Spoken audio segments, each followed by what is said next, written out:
Kejadian 28. Kemudian Ishak memanggil Yakub, lalu memberkati dia serta memesankan kepadanya. Katanya, janganlah mengambil istri dari perempuan Kanaan. Bersiaplah, pergilah ke Padan Aram, ke rumah Betuel ayah ibumu, dan ambillah dari situ seorang istri dari anak-anak Laban saudara ibumu. Moga-moga Allah yang Maha Kuasa memberkati engkau, membuat engkau beranak cucu dan membuat engkau menjadi banyak, sehingga engkau menjadi sekumpulan bangsa-bangsa.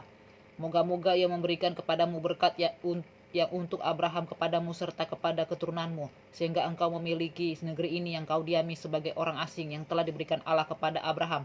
Demikianlah Ishak melepas Yakub. Lalu berangkatlah Yakub ke Padan Aram, kepada Laban anak Betuel orang Aram itu, saudara Ribka ibu Yakub dan Esau. Ketika Esau melihat bahwa Ishak telah memberkati Yakub dan melepasnya ke Padan Aram untuk mengambil istri dari situ, pada waktu ia memberkatinya, ia telah memesankan kepada Yakub, janganlah ambil istri dari antara perempuan Kanaan, dan bahwa Yakub mendengarkan perkataan ayah dan ibunya dan pergi ke Padan Aram. Maka Esau pun menyadari bahwa perempuan Kanaan itu tidak disukai oleh Ishak ayahnya. Sebab itu ia pergi kepada Ismail dan mengambil Mahalat menjadi istrinya, di samping kedua istrinya yang telah ada. Mahalat adalah anak Ismail, anak Abraham, adik Nebayat. Mimpi Yakub di Betel. Maka Yakub berangkat dari Beersheba dan pergi ke Haran. Ia sampai di suatu tempat dan bermalam di situ. Karena matahari telah terbenam, ia mengambil sebuah batu yang terletak di tempat itu dan dipakainya sebagai alas kepala, lalu membaringkan dirinya di tempat itu. Maka bermimpilah ia, di bumi ada didirikan sebuah tangga yang ujungnya sampai di langit, dan tampaklah malaikat-malaikat Allah turun naik di tangga itu. Berdirilah Tuhan di sampingnya dan berfirman, akulah Tuhan Allah Abraham, nenekmu, dan Allah Ishak. Tanah tempat engkau berbaring ini akan kuberikan kepadamu dan kepada keturunanmu. Keturunanmu akan menjadi seperti debu tanah banyaknya, dan engkau akan mengembang ke sebelah timur, barat, utara, dan selatan. Dan olehmu serta keturunanmu semua kaum di muka bumi akan mendapat berkat. Sesungguhnya aku menyertai engkau, dan aku akan melindungi engkau kemanapun engkau pergi. Dan aku akan membawa engkau kembali ke negeri ini, sebab aku tidak akan meninggalkan engkau, melainkan tetap melakukan apa yang kujanjikan kepadamu. Ketika Yakub bangun dari tidurnya, berkatalah ia, sesungguhnya Tuhan ada di tempat ini, dan aku tidak mengetahuinya. Ia takut dan berkata, alangkah dahsyatnya tempat ini. Ini tidak lain dari rumah Allah, ini pintu gerbang sorga. Keesokan harinya pagi-pagi Yakub mengambil batu yang dipakainya sebagai alas kepala dan mendirikan itu menjadi tugu dan menuang minyak ke atasnya. Ia menamai tempat itu Betel. Dahulu nama kota itu Luz. Lalu bernazarlah Yakub, jika Allah akan menyertai dan akan melindungi aku di jalan yang kutempuh ini, memberikan kepadaku roti untuk dimakan dan pakaian untuk dipakai, sehingga aku selamat kembali ke rumah ayahku, maka Tuhan akan menjadi Allahku, dan batu yang kudirikan sebagai tugu ini akan menjadi rumah Allah. Dari segala sesuatu yang engkau berikan kepadaku akan selalu kupersembahkan 1/10 kepadamu. Yakub di rumah Laban. Kejadian 29. Kemudian berangkatlah Yakub dari situ dan pergi ke negeri Bani Timur. Ketika ia memandang sekelilingnya, dilihatnya ada sebuah sumur di padang, dan ada 3 kumpulan kambing domba berbaring di dekatnya. Sebab dari sumur itulah orang memberi minum kumpulan-kumpulan kambing domba itu. Adapun batu penutup sumur itu besar, dan apabila segala kumpulan kambing domba itu digiring berkumpul ke sana, maka gembala-gembala menggulingkan batu itu dari mulut sumur. Lalu kambing domba itu diberi minum. Kemudian dikembalikanlah batu itu lagi ke mulut sumur itu. Bertanyalah Yakub kepada mereka, saudara-saudara, dari manakah kamu ini? Jawab mereka, kami ini dari kamu ini. Dari manakah kamu ini? Jawab mereka, kami ini dari Haran. Lalu katanya kepada mereka, kenalkah kamu Laban, cucu Nahor? Jawab mereka, kami kenal. Selanjutnya katanya kepada mereka, selamatkah ia? Jawab mereka, selamat. Tetapi lihat itu datang anaknya perempuan Rahel dengan kambing dombanya. Lalu kata Yakub, hari masih siang, belum waktunya untuk mengumpulkan ternak. Berilah minum kambing dombamu itu, kemudian pergilah menggembalakannya lagi. Tetapi jawab mereka, kami tidak dapat melakukan itu selama segala kumpulan binatang itu belum terkumpul. Barulah batu itu digulingkan dari mulut sumur dan kami memberi minum kambing domba kami. Selagi ia berkata-kata dengan mereka, datanglah Rahel dengan kambing domba ayahnya, sebab dialah yang menggembalakannya. Ketika Yakub melihat Rahel anak Laban saudara ibunya, serta kambing domba Laban, ia datang mendekat, lalu menggulingkan batu itu dari mulut sumur, dan memberi minum kambing domba itu. Kemudian Yakub mencium Rahel serta menangis dengan suara keras. Lalu Yakub menceritakan kepada Rahel bahwa ia sanak saudara ayah Rahel dan anak Ribka. Maka berlarilah Rahel menceritakannya kepada ayahnya. Segera sesudah Laban mendengar kabar tentang Yakub, anak saudaranya itu, berlarilah ia menyongsong dia, lalu mendekap dan mencium dia, kemudian membawanya ke rumahnya. Maka Yakub menceritakan segala hal ihwalnya kepada Laban. Kata Laban kepadanya, sesungguhnya engkau sedara sedaging dengan aku. Maka tinggallah Yakub padanya genap sebulan lamanya. Kemudian berkatalah Laban kepada Yakub, masakan karena engkau adalah sanak saudaraku, engkau bekerja padaku dengan cuma-cuma? Katakanlah kepadaku apa yang patut menjadi upahmu. Laban mempunyai 2 anak perempuan. Yang lebih tua namanya Lea dan yang lebih muda namanya Rahel. Lea tidak berseri matanya, tetapi Rahel itu elok sikapnya dan cantik parasnya. Yakub cinta kepada Rahel, sebab itu ia berkata, aku mau bekerja padamu 7 tahun lamanya untuk mendapat Rahel anakmu yang lebih muda itu. Sahut Laban, lebih baiklah ia kuberikan kepadamu daripada kepada orang lain, maka tinggallah padaku. Jadi bekerjalah Yakub 7 tahun lamanya untuk mendapat Rahel itu.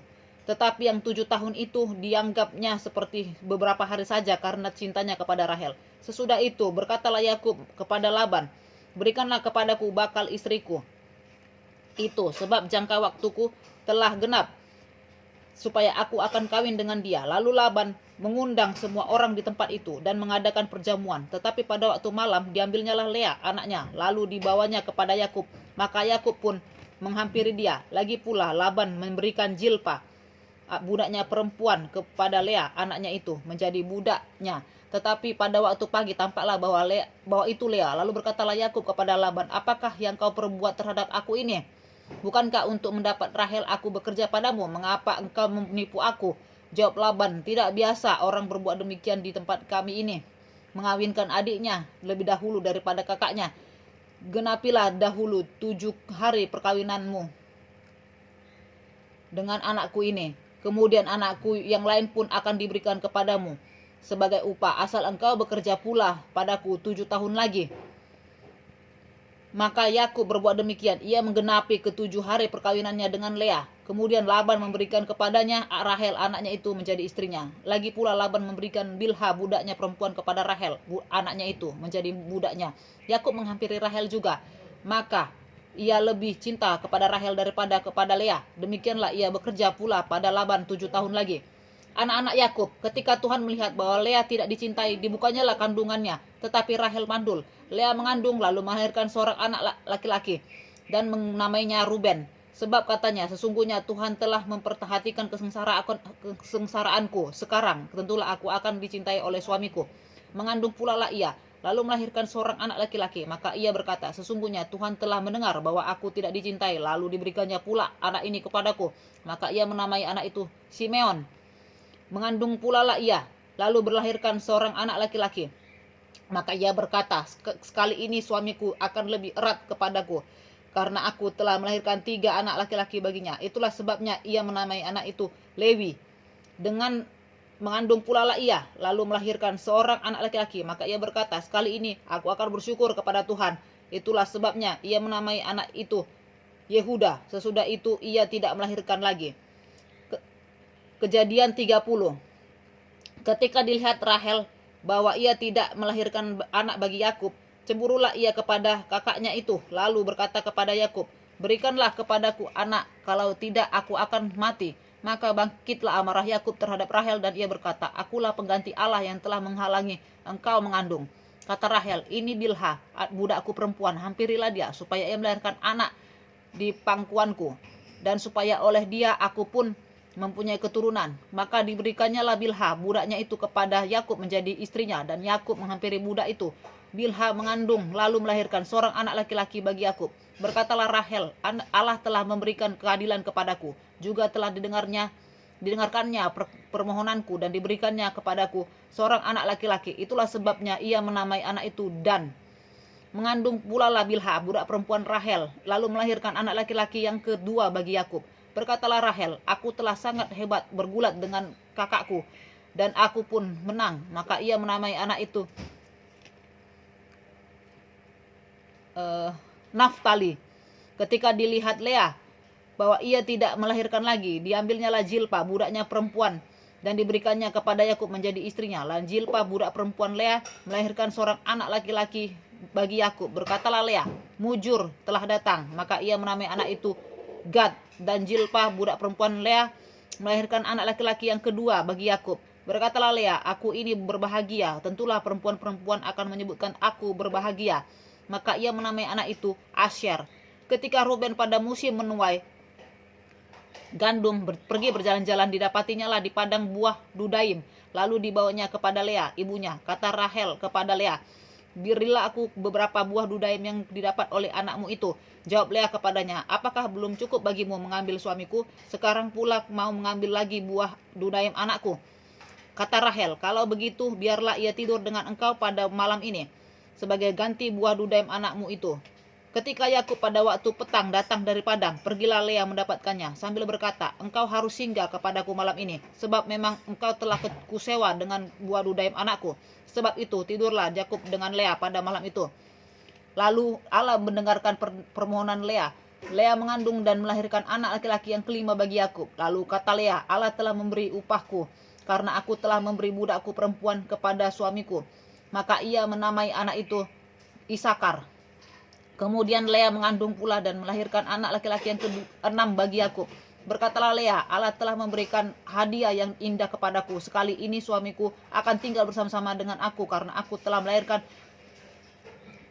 6 orang anak laki-laki baginya. Maka ia menamai anak itu Jebulon. Sesudah itu ia melahirkan seorang anak perempuan dan menamai anak itu Dina. Lalu ingatlah Allah akan Rahel. Allah mendengarkan permohonannya serta membuka kandungannya.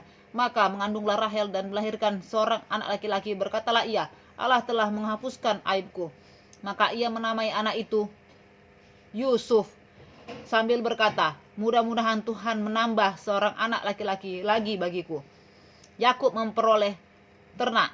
Setelah Rahel melahirkan Yusuf, berkatalah Yakub kepada Laban, izinkanlah aku pergi supaya aku pulang ke tempat kelahiranku dan ke negeriku. Berikanlah istri-istriku dan anak-anakku yang menjadi upahku selama aku bekerja padamu, supaya aku pulang, sebab engkau tahu betapa keras aku bekerja padamu. Tetapi Laban berkata kepadanya, sekiranya aku mendapat kasihmu, telah nyata kepadaku bahwa Tuhan memberkati aku karena engkau. Lagi katanya, tentukanlah upahmu yang harus kubayar, maka aku akan memberikannya. Saud Yakub kepadanya, engkau sendiri tahu bagaimana aku bekerja padamu dan bagaimana keadaan ternakmu dalam perjagaanku. Sebab harta milikmu tidak begitu banyak sebelum aku datang, tetapi sekarang telah berkembang dengan sangat. Dan Tuhan telah memberkati engkau sejak aku berada di sini. Jadi bilakah aku dapat bekerja untuk rumah tanggaku sendiri? Lagi kata Laban, apakah yang harus ku berikan kepadamu? Jawab Yakub, tidak usah kau berikan apa-apa kepadaku. Aku mau lagi menggembalakan kambing dombamu dan menjaganya. Asal engkau mengizinkan hal ini kepadaku. Hari ini aku akan lewat dari tengah-tengah segala kambing dombamu dan akan mengasingkan diri dari situ setiap binatang yang berbintik-bintik dan berbelang-belang, segala domba yang hitam dan segala kambing yang berbelang-belang dan berbintik-bintik. Itulah upahku, dan kejujuranku akan terbukti di kemudian hari. Apabila engkau datang memeriksa upahku, segala yang tidak berbintik-bintik atau berbelang-belang di antara kambing-kambing dan yang tidak hitam di antara domba-domba, anggaplah itu tercuri olehku. Kemudian kata Laban, baik, jadilah seperti perkataanmu itu. Lalu diasingkannya lah pada hari itu kambing jantan yang bercoreng-coreng dan berbelang-belang, dan segala kambing yang berbintik-bintik dan berbelang-belang, segala yang ada warna putih pada badannya, serta segala yang hitam di antara domba-domba. Dan diserahkannya lah semuanya itu kepada anak-anaknya untuk dijaga. Kemudian Laban menentukan jarak 3 hari perjalanan jauhnya antara dia dan Yakub. Maka tetaplah Yakub menggembalakan kambing domba yang tinggal itu. Lalu Yakub mengambil dahan hijau dari pohon hawar, pohon badan, dan pohon berangan. Dikupasnya lah dahan itu sehingga berbelang-belang, supaya yang putihnya kelihatan. Ia meletakkan dahan-dahan yang dikupasnya itu dalam palungan, dalam tempat minum, kemana kambing domba itu datang minum, sehingga tepat di depan kambing domba itu. Adapun kambing domba itu suka berkelamin pada waktu datang minum. Jika kambing domba itu berkelamin dekat dahan-dahan itu, maka anaknya bercoreng-coreng, berbintik-bintik dan berbelang-belang. Kemudian Yakub memisahkan domba-domba itu, dihadapkannya kepala kambing domba itu kepada yang bercoreng-coreng dan kepada segala yang hitam di antara kambing domba Laban. Demikianlah ia beroleh kumpulan-kumpulan hewan baginya sendiri dan tidak ditempatkannya pada kambing domba Laban. Dan setiap kali apabila berkelamin kambing domba yang kuat, maka Yakub meletakkan dahan-dahan itu ke dalam palungan di depan mata kambing domba itu, supaya berkelamin dekat dahan-dahan itu. Tetapi apabila datang kambing domba yang lemah, ia tidak meletakkan dahan-dahan itu ke dalamnya. Jadi hewan yang lemah untuk Laban dan yang kuat untuk Yakub. Maka sangatlah bertambah-tambah harta Yakub, dan ia mempunyai banyak kambing domba, budak perempuan dan laki-laki, unta dan keledai.